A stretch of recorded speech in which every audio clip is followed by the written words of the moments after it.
2 is Jumbie, Charlie Bishop, and 3 Cardam, Usheen Murphy. 4 non-runner, 5 Mill Stream, William Buick, 6 Bit Bahi, Jamie Spencer, 7 is Kinnault, Mountain Richard Kingscott, 8 is Shah Tash, James Doyle in the Watnan Racing colours. 9 should have been a ring for Sean Levy. 10 is the Wizard of Eye, who was successful in his first start for Charlie Bellows.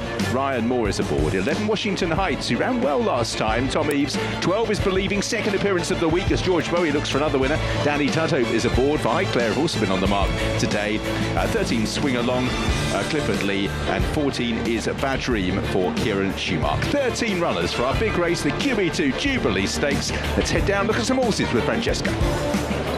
And this is the one that we need to have a look at most closely. It's Believing, who's been well supported in the market, but like Richard said, she ran here on Tuesday over 5 furlongs, so she's got a furlong further to go. But I watched that race back again and I thought she was very impressive. She wasn't beaten that far and she looked like she could have gone further again, and she is on the quick back up here, but I can report that she looks really, really well, and she is a proper classy sprinter, I think, so she'd have to be right in the calculations. 14 is The Dream, who also ran here in that same race. She was down the field and I think she's going to struggle because really we see the best of her on softer conditions. Number 1 is Art Power, can say the same about him, although he has run very well here at Ascot.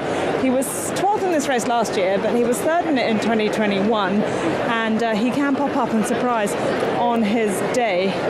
Number 9 should have been a ring, who is right in the mix here because he's finished in the placings in a lot of the right races. He was second, beaten a nose by Millstream, who's well fancied here. That was at York. He can be a little bit inconsistent, but I just love him to look at because he always presents the same. He's kind of chunky, he looks like a real sprinter, he always carries a bit of condition, and he's just a bit of a joy for the owners to have. We'll go to Matt and come back to me in a minute.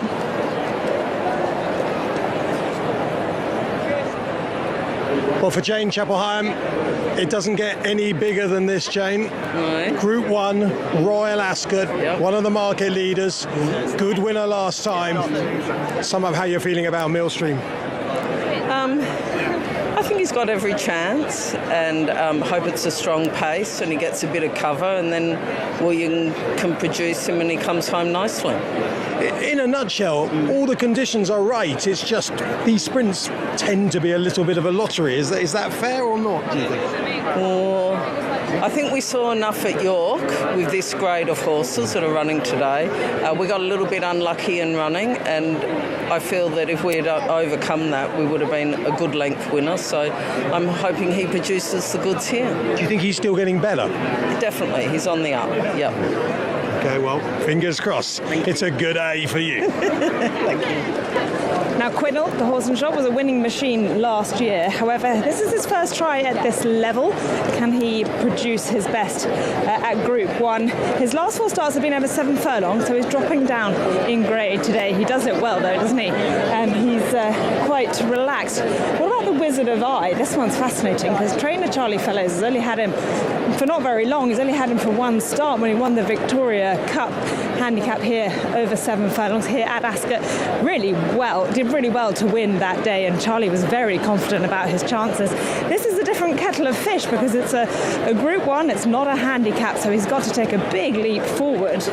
He looks well, he's a tall, rangy, flashy kind of chestnut, isn't he? I just don't know, I think, like Matt alluded to, maybe it's one of those years where we don't have a standout sprinter, so you can give a chance to quite a few at a price. Cardam here, well, I mean, he won it last year at 80-1 under a brilliant ride from Jamie Spencer. Actually, Murphy takes the ride on him today because Jamie is on another runner. In fact, this one here, Mit Bahi, just in behind. And look at Mit Bahi. He's very, what we call short coupled, so his hindquarters are very close to his shoulder. The length of his back is really very short, so proper speedy type. He has had a trainer change lately. He's now with Charlie Hills, previously with Roger Varian, and he beat Regional at the Curragh last time, and Regional ran really well here on Tuesday.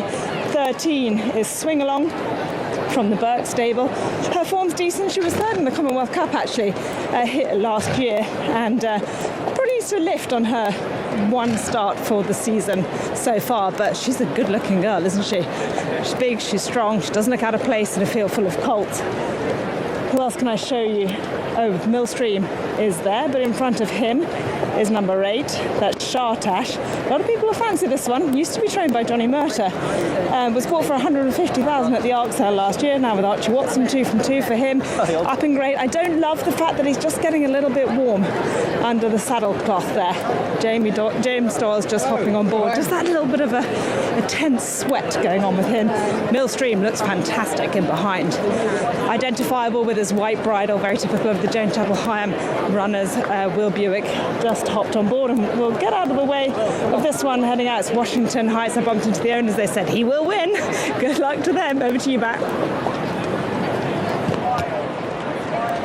Well, if winning the Queen Elizabeth II Stakes was hard enough for Charlie Fellows, because such a competitive race, he has to do it after his best mate George Scott has just won the Hardwick. You're not going to try and outdo George again, are you, John? This is his day. This is his day. No, look, it's great. It's fantastic. I was delighted. I'm even more delighted because that means it's now not going to go and win the Melbourne Cup, because it's probably going to win the King George now, isn't it? It could easily do. Let's concentrate on the Wizard of Eye, who was brilliant here for you sprinting last time. You booked the world's best jockey.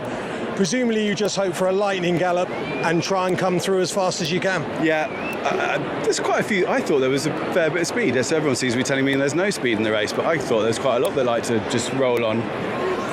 We'll see. I think he's quick enough for 6. We find out today. Nervous? Still collar adjustment and things like that. Okay. Suggest you're just walking your box a little bit. I feel relatively relaxed, limber. Well, wish you all the best. Scott has put the pressure onto Fellows. Oh, I'm here in the betting ring. It's active, it's full of energy. Ladies, what did you make of Bedtime Story? Exceptional race horse, absolutely brilliant race. Just brilliant, amazing. Tell me, what do you make of Royal Ascot? The atmosphere is just amazing. Like the King being here, everybody loves it. It's so good. What are you backing here? Should have been a ring. Number 3, Kadeem. 8, Shartash. Ash, none of the ladies are believing in believing, but it's favourite ladies. 3-1, the daughter of Memas. Number 12 for George Bowie and Danny Tuttle. Millstream looks well, 9-2. Cheska saying Shartash getting a little bit warm, but it's third favourite, 7-1. Mitbahi 8-1, 9-1 Art Power, and double figures the rest.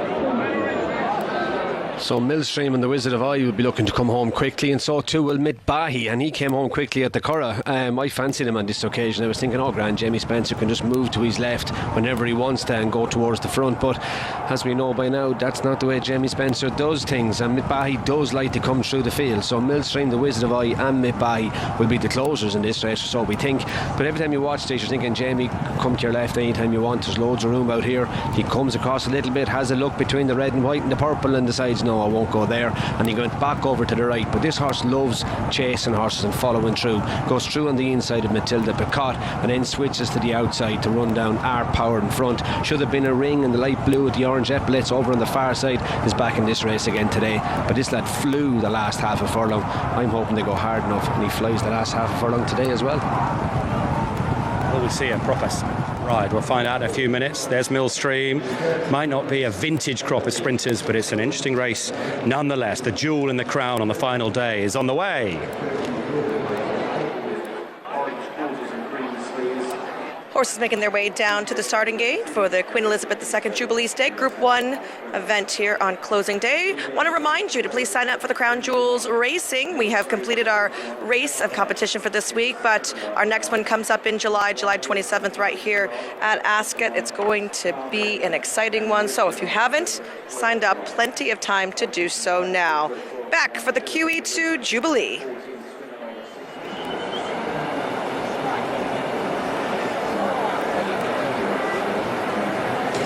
There should have been a ring, and Sean Levy, who's had such a fantastic week, and of course this horse could easily go and do the business. I thought, well, just follow me. We'll walk behind the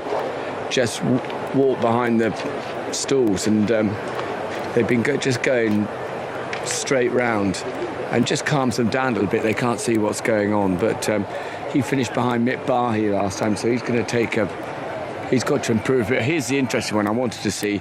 That's Believing in the background there in those lovely high clear thoroughbred racing colours. She only ran on the Tuesday. Ran very well as well.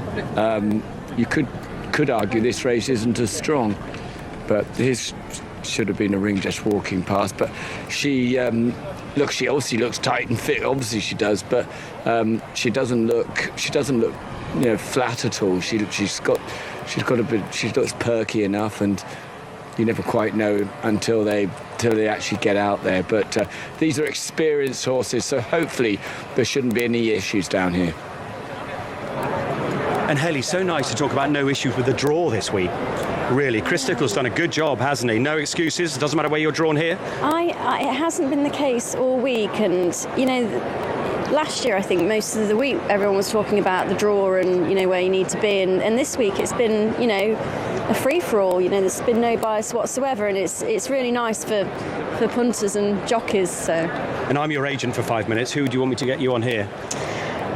I think Mit Bahi. I think that Jamie's riding obviously very good on the straight course here, but I think he's going to be, Ascot is just going to be right up his street, and it's not the strongest of races. There's a few others I think would have a chance. We were just saying how well Should Have Been a Ring looks.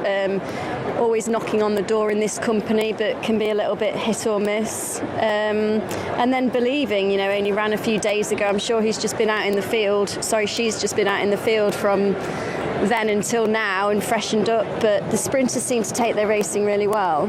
I think if we're looking for one that could potentially have the class to be something a bit special, I think it's got to be Believing, hasn't it? Because they went all the way to Hong Kong to take on some really good horses with her there.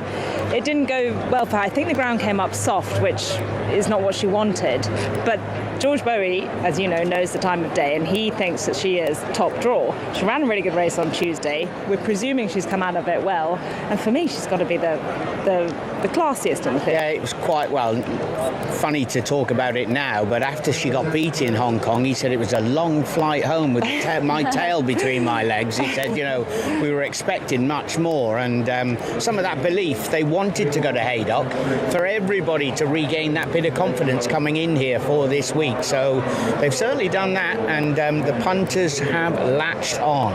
Talking of another Newmarket stable, the Wizard of Eye, Charlie Fellows, you know him quite well. He was very confident about this horse when he last ran here at ASCOT. He duly won. It's a whole different ball game now in a Group 1. But can he take another step forward? I certainly think so. I mean, obviously the improvement Charlie's made on the horse since he's been in the yard. I did hear before the Victoria Cup how strongly fancied the horse was, and won the race, like a potential group horse.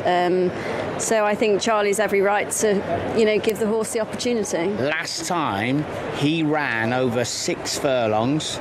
July 2021. 2021 is the correct answer. Nearly 3 years. Brian. Believing is 3-1 favourite. Millstream 9-2. Shartash 7-1. Art Power 9-1. Mitbahi. Lots of ways to bet on the Tote Whirlpool on the betting exchanges and here on the rails with the bookmakers as well. Mitbahi shorter on the Tote Whirlpool than he is with the bookmakers. 9-1 with the bookmakers. Only 15-2 on the Tote Whirlpool. But Believing will start favourite. Do you believe? 3-1. There is Quinault, who had such a fantastic time of things last year, going up through the ranks. He's obviously now having to take on the big boys, but he's not out of it. He's been running over 7. He's back to 6 here. Incidentally, Cardam, horse number 3, Shartash, horse number 8. They're all going to be loaded late. They've got a little bit of previous with getting upset in the stalls. There is Quinault just going forward into stall 9. And he's just gone in absolutely fine. And the other runners, I can just see Ryan Moore right at the back there on the Wizard of Eye, he's a tall, magnificent looking horse, the Wizard of Eye. And I agree with Haley. He looked as though he was a group horse last time he ran. Well, we shall see now, because there's a big step up to this company.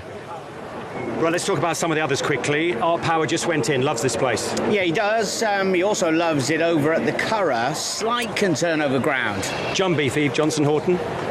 Jubilee has got the blinkers on for the first time today, which is interesting, and hopefully can reignite his enthusiasm because he's shown no form recently. There's Millstream, Jason. Yep, absolutely on a roll, and always been highly regarded by the Jane Chapel Higham team. Very, very good win at York last time. Over on the far side there, Shartash for Wathnan. Yeah, we know Archie's good with his sprinters. It'd be great for them to have another winner. They've invested so much in this meeting. And then I think the final one comes forward. Cardim, who's got mixed form at the stalls, left the rider behind a couple of years ago, won it last year. The Queen Elizabeth II Jubilee Stakes, 6 furlongs are Group 1 off today. They're all loaded. Power burst out, and Jumbie was slow, as he often is. Far side swing along is one of the first to show, with Shartash and Art Power, the grey Quinault, and the pace is strong. Millstream, then Washington Heights and Believing, and already we've got 2 groups, because Cardim toes up the second wave. We should have been a ring. The groups are behind each other in this case rather than alongside each other, with Jumbie towards the back. He held up, Wizard of Eye as well back with Vadream, so it is out in front. Swing along with Quinault, continuing to press the pace with Shartash's red cap, then Art Power. Washington Heights on the right hand side travelling well. Believing just nudged along with Millstream. Trying to get involved is Cardim from off the pace with Vadream. Should have been a ring. Jumbie, Mitbahi still ridden cold. Out in the lead it is still Swing Along. Shartash left hand side now. Believing, ridden along is Quinault with Millstream. Travelling up strongly is Cardim, just behind the leaders for Oisin Murphy, who's yet to make his move. Mitbahi with work to do. Swing Along, and now Cardim breaks cover. Believing, then Millstream and Washington Heights. Swing Along, hanging tough. Millstream, then Cardim over on the far side from Believing. At the line, Cardim edges close home, and it's Cardim back to back. Queen Elizabeth II Jubilees. Cardim beats Swing Along, Millstream, Believing, Wizard of Eye, Dream all in the heat. With Shartash, Mitbahi never got there. Should have been a ring. Washington Heights faded on the run, and Jumbie was last of all, just preceded by Art Power. 80 to 1 last year, 1-4, 14 to 1 this. Charlie Hills has had a quiet time. Oisin Murphy confident at halfway, made his way from the second half of the field. Great run by Swing Along, fought off a whole host of challenges that included Millstream and Believing. Vadream on ground that wouldn't have suited has run well in 5th. Wizard of Eye in 6th place, but Cardim, well, he seems to save it for the right occasion. As I say, he's had a checkered history down here, down the years, but this was success for Victory Hay and Oisin Murphy. Cardim wins the race again. And Dr. Jim yesterday warned us, because all the talk has been about the horse Jamie Spencer chose, Mitbahi, but he said, don't rule out Cardim. And the Hills boys are here.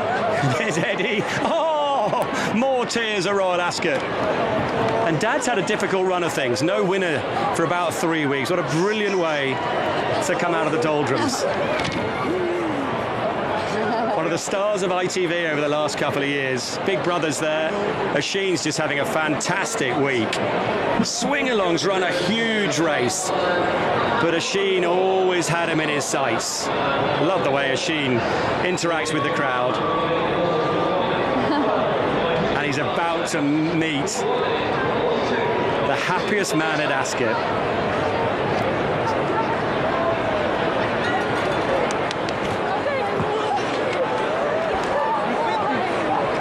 And he's going to lead him in as well. Rishi.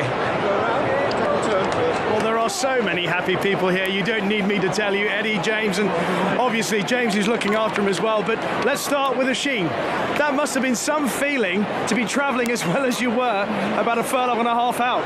Rishi, what an amazing horse. I think he's 8 years of age, back-to-back wins in the race. Incredible training performance from Charlie Hills and his team. Wonderful. You look like you really enjoyed it. The little punch at the line, the celebration seemed to suggest that that was a very special one for you, particularly. It was, Rishi, because I thought for the majority of the last 2 furlongs he would win, and I was able to enjoy it a little bit. Tell me about how the race developed, because we were thinking obviously it's going to be quite hard for him to win it 2 years in a row, but he seemed to absolutely relish this test this afternoon.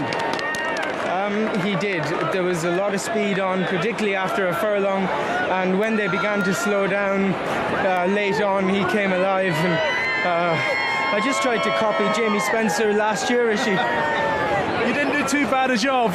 Let's talk to James. Well done. How was that for you? Oh, good fun. Really nice to see him getting back, in form. And we'll repeat this. Well, what's the secret? As Oisin said, he's 8 now.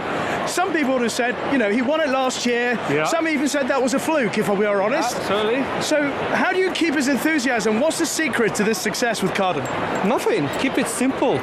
That's the main thing. Keep his horse simple. Keep him happy. Give him lots of love. That's it. And he reward you. It sounds like the perfect template for life. Keep it simple and lots of love. It worked with Cardham. Well done all. Thank you. Eddie has been a star on ITV. I'm going to try and catch a word with him when they come in as well. Once the emotion has subsided. I wonder why that meant so much to him. His big brother, he'll be amongst it as well.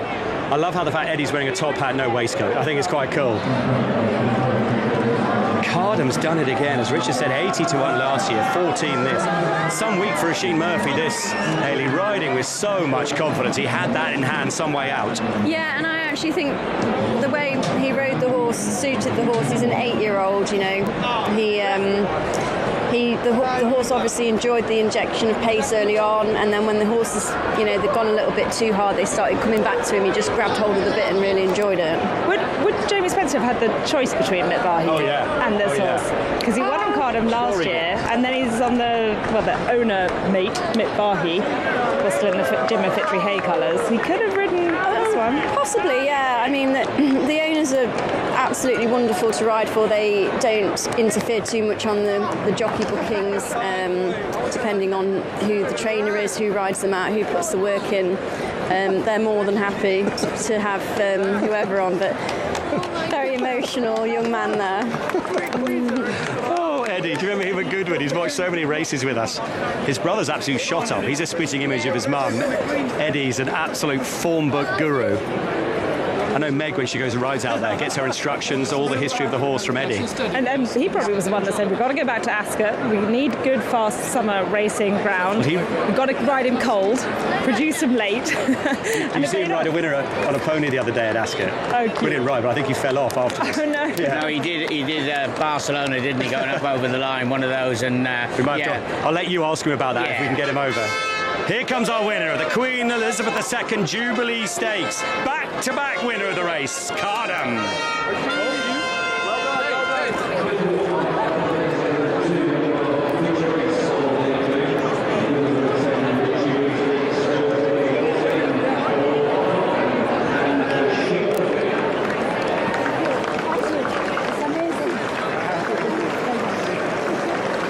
Winner at the meeting for Oisin Murphy. He is on a roll. Let's confirm the result. Full marks to swing along. Eddie, you go and enjoy it. You come back. I'm just going to chat to Eddie. You come here. Well done. Will you come over and speak to me? Go and see the horse first. Good man. Poor Eddie, he's in absolute floods of tears, bless him. Cardham won at 14 to 1. Swing along, we must mention him. What a race that horse has run again. She just is so consistent. Third in a Commonwealth Cup at the Royal Meeting, second in the QE2. I'll tell you what we'll do. We'll take a break and we'll come back and we'll speak to Charlie. We'll get Eddie over here, perhaps. Now the horse gets a cuddle. Magic.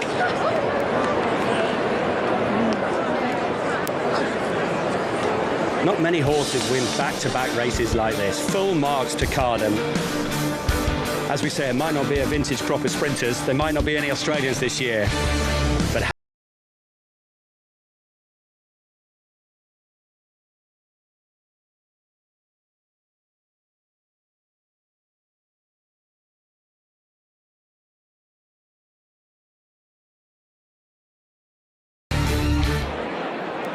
Yeah, you do well to find the sort of emotion anywhere else that we get here at Royal Ascot, and Eddie Hill's epitomising that there. We'll hear from him soon enough. Right, more reaction to that big race coming up, but first of all, let's head out and find Ella.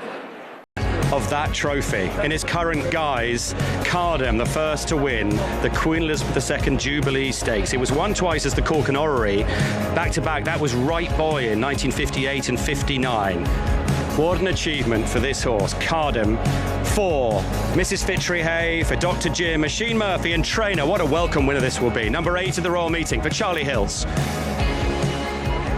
Charlie Hills has just been left almost giggling here because Eddie's emotion is magical, isn't it? I know, he's over the moon. I mean, what a horse, though, to win 2 of these races, plus the Palace House and Stewart's Cup, King George at Goodwood. You know, he's a very good horse. But he got a fantastic ride there, just hit off the pace, and he never looked like going to get beat, did he? He sort of travelled beautifully through the race, loves this track. I think this is the first time he's had the ground pretty much since he ran here last time, so I think fast ground's key to him. And of course bundles of pace. You get a massive field in a race like this, particularly in a wide open year, and Oisin can almost just sit still. Spencer, I mean, Oisin just pretended he was Jamie Spencer, didn't he? Jamie's further behind there today, but yeah, he had a lovely pitch. You know, they went a good strong pace in front, but just travels for fun, doesn't he? He really does. He's such a versatile horse. You know, the fact that he was making a running over 5 furlongs 2 years ago, and then we just really felt that let's just run him differently, try and drop him in, run him like a good horse over 6, and it seems to have suited him really well. For you, Charlie, when you started off, you did quite a little bit of work in Australia. We now know that the Australians are a different class when it comes to sprinters, and although you've had loads of successes, I think at the moment you'd be remembered as a king of the sprinters. I mean, Batash and Muhara are 2 of the best sprinters we've ever produced. Why do you think that is, or is it just the type of horse you're sent? I just think, no, I don't know. It's just like, the cards you get dealt, isn't it, really? And just obviously there's a lot of sprint-bred horses in training, and the ones we've had have, they've taken time to come to themselves. Like this horse, he's 7 years old, is he? So they're just taking time. But I don't know. It's just, like I say, it's the cards you're dealt, really, I think.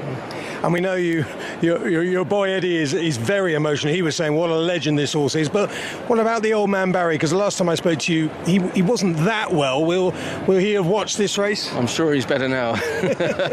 No, Dad's he obviously has been ill, has spent a few days in hospital, but he's been back, and he seems to be improving every day. I mean, that certainly will be a good tonic for him there today. And yeah, he's in good nick really now. What you say? He'll be better now, and he'll be very, very proud of his boy. Well done. Yeah, thanks, Matt. Appreciate it. And here he is now, Charlie getting his prize from the Queen. Likewise his boys, James, the taller of the 2, Eddie looking a little bit more composed. And for Jim, that's another magic moment. Well done to the Hayes. Here's Oisin Murphy winning again at this Royal Meeting, number 4 for him. And well done to Nicola Dowell, who I think rides Cardham out each day. If Kenny will get a prize as well for winning groom today. You could call this horse a winner some way out, Ruby. You could indeed, Ed. He travelled really well, but the stalls were interesting. He obviously wears a hood, but Oisin literally gets it off him as the gates are open, and then Cardham bounces out. Oisin wants to drop him in, so he has to take him back quite strongly to get him back off the pace and swing along. As you give a good mention to Ed Clifford Lee on the far side in the Navy. She jumped and was in a great position. Now Oisin, after going a furlong, I'd say he felt they were getting a little far back, because he puts his hands down on Cardham's neck, and he's the one that brings the field closer to swing along. He drags the ones behind closer, but he was cantering into the last furlong. Oisin switches inside swing along and delivers Cardham at the right time, but it was a great run from swing along, who was on that strong gallop every step of the way. They were doing over 40 miles an hour, but Kadim has backed it up with a second win in this race. Kadim, Cardham, they won't care. Back-to-back wins. Right boy, the last to do it in the 1950s, my goodness. Now Eddie gets to speak to the Queen, along with brother James.